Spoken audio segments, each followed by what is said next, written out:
Serge Reggiani était un immense artiste complet, à la fois acteur de premier plan pour le cinéma français et interprète magistral de la chanson francophone.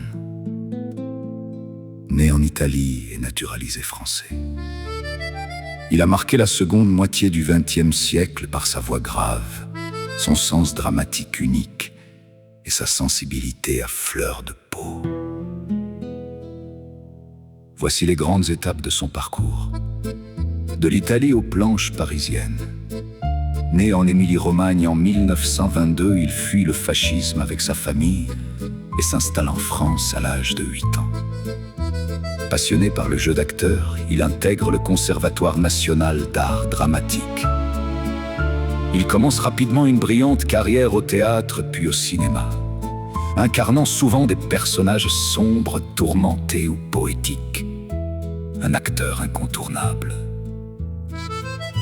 Il tourne avec les plus grands réalisateurs de son époque. On le retrouve notamment dans Casque d'or de Jacques Becker, aux côtés de Simone Signoret, qui reste l'un de ses rôles les plus mémorables. Le Doulos de Jean-Pierre Melville, où il excelle dans le film noir. Le Guépard de Luchino Visconti, confirmant son envergure internationale. La révélation de la chanson. C'est au milieu des années 60, encouragé par Simone Signoret et Yves Montand, qu'il se lance sur le tard dans la chanson. Ce virage est un triomphe immédiat. Reggiani ne se contente pas de chanter, il vit ses textes comme un comédien. De grands auteurs lui écrivent des chefs-d'œuvre sur mesure, notamment Boris Vian, Georges Moustaki, Jean-Loup Dabadi et Serge Gainsbourg.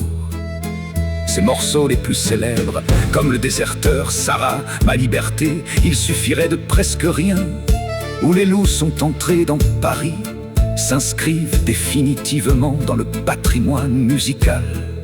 Une fin de vie entre peinture et mélancolie.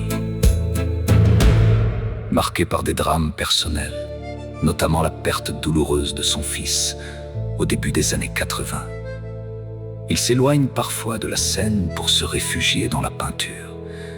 Il continue pourtant de chanter et de tourner jusqu'à ses derniers instants.